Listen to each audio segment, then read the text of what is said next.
Abigail opens with a striking scene where a young girl named Abigail captivates everyone with her elegant dance. Her movements are graceful yet intense, drawing the audience into a spell of both admiration and unease. As she twirls and sways, the beauty of her performance masks an ominous fate that is about to unfold. Outside the venue, sinister figures lurk in the shadows. These men and women have been following Abigail, meticulously planning to abduct her. Their opportunity arises immediately after her performance, when she steps into a car, unknowingly leaving behind any chance of escape. One of the conspirators quickly alerts the rest, and within moments, a trio infiltrates her room. Hidden in the darkness, they inject her with a sedative before whisking her away through a back door, expertly evading her arriving father. Abigail is transported to an isolated mansion, a fortified hideout chosen for its untraceable location. Here, a man named Lambert awaits with a cold, calculating demeanor. Lambert and his team have one goal: to ransom Abigail for $50 million from her immensely wealthy father. To ensure control, they plan to keep her confined in a locked room for 24 hours, secured with handcuffs. They even adopt fake names to shield their identities. The group is led by Frank, known for his decisive nature,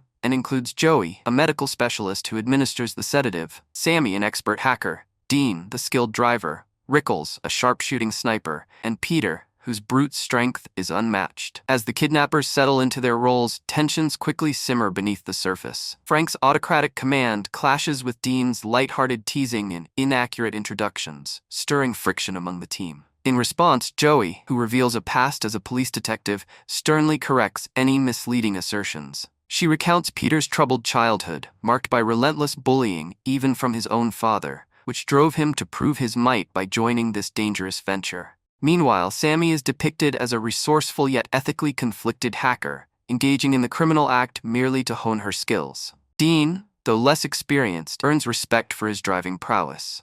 The dynamics shift dramatically when Abigail herself speaks to Joey. In a blend of fear and defiance, she questions the motives behind her own kidnapping. Abigail laments that her father's love has always been lacking, describing him instead as a powerful and frightening man. Alarmed by this, Joey urges Frank to reconsider their actions. But Frank, determined to extract more information, confronts Abigail aggressively, demanding her father's identity. In a trembling voice, she reveals that her father is Christopher, a name that sends a chill through the room. This revelation plunges the kidnappers into panic. Memories of a past tragedy resurface. 3 police officers brutally murdered in a locked room, their deaths shrouded in mystery and believed to be orchestrated by Valdez, Christopher's feared enforcer. The mere thought of confronting such a powerful adversary shatters the fragile unity among the kidnappers, even as Dean dismisses the ominous warnings. Fear gradually erodes their resolve. Amid escalating terror, a grim discovery in the mansion's basement intensifies the horror. Dean, venturing below, stumbles upon the decapitated body of one of their own, gruesomely displayed on a dining table. This macabre scene, believed to be the work of Valdez, sparks frantic cries for escape. Rickles, horrified and disillusioned, declares his intent to abandon the operation immediately. In a brief moment of calm, Joey returns to Abigail, speaking kindly and assuring her that no harm will come if her father pays the ransom. However,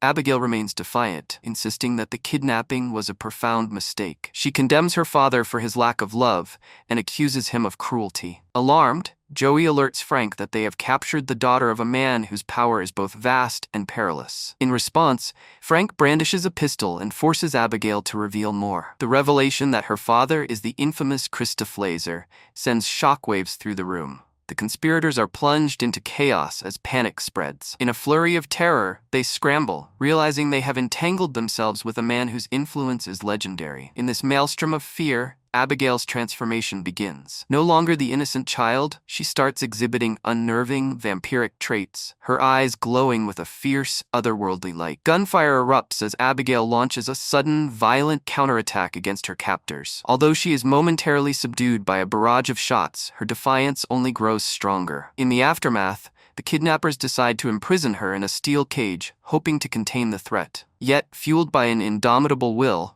Abigail shatters the cage with a single powerful push, reclaiming her freedom. As chaos continues, the conspirators resolve to flee the mansion. Their plan is disrupted when a window is broken, and a beam of brilliant sunlight pierces the gloom. The attackers soon learn that their vampiric adversaries are fatally vulnerable to daylight. Seizing the moment, the group splits into smaller factions in a desperate bid for survival. During their frantic search for an exit, Abigail's predatory instincts lead her to fix her gaze on Sammy. Previously, a bite during an earlier injection had left Sammy partly under Abigail's control. Now possessed by a dark force, Sammy transforms into a vicious vampire and ruthlessly murders Peter. As he prepares to strike the remaining team members, an ally cleverly employs a mirror to reflect sunlight onto Abigail, causing Sammy to disintegrate under the lethal exposure. With most of the team in disarray, only Frank and a figure known as Zooey remain. Their frantic escape leads them to a hidden door in the mansion's library that opens directly into a high-tech control room. Here, a startling truth is unveiled. Lambert, the mastermind, had himself become a vampire 2 years earlier. For years, he had been targeting those who wronged Christophe Lazarus, amassing their remains in a grim repository. Now, tired of his subordinate role, Lambert proposes a new alliance. In a dramatic ritual, Lambert bites Frank's hand, turning him into a vampire and binding him to his dark agenda. Empowered by his new nature, Frank swiftly turns on Lambert, murdering him to secure absolute power. Facing Abigail, who resumes her eerie dance with defiant grace, Frank engages in a brutal struggle. At a pivotal moment, Joey seizes a confiscated cell phone and makes a heartfelt call to her son, a poignant reminder of hope amid despair. In the ensuing melee, Frank launches a vicious attack on Joey, biting her to force her transformation into the undead. Yet, as Joey begins to change, the bonds of loyalty and gratitude prevail. In a climactic confrontation, Abigail and Joey unite to overpower Frank, whose vampiric marks then begin to fade. Gradually, Frank reverts to his human self, the darkness lifting as if it were a temporary curse. Grateful for Joey's earlier sacrifice, Abigail spares her, allowing her to escape. The story nears its conclusion with the sudden appearance of Abigail's father, Christophe Lazarus. Storming into the mansion, he launches an attack on Joey, determined to exact his own revenge. But Abigail intervenes, pleading with her father to spare the one who saved her life. Moved by her earnest words, Christophe permits Joey's escape, cautioning her to leave swiftly, as he declares, "Now it is time for my dinner." In the final, haunting scene, Joey emerges from the mansion into the pale light of dawn. A bittersweet calm settles over her as she savors a lollipop, a subtle token of hope amid the darkness. Abigail weaves a tale of betrayal, revenge, and the supernatural, leaving viewers with an enduring sense of mystery and moral complexity. Thank you for watching this video.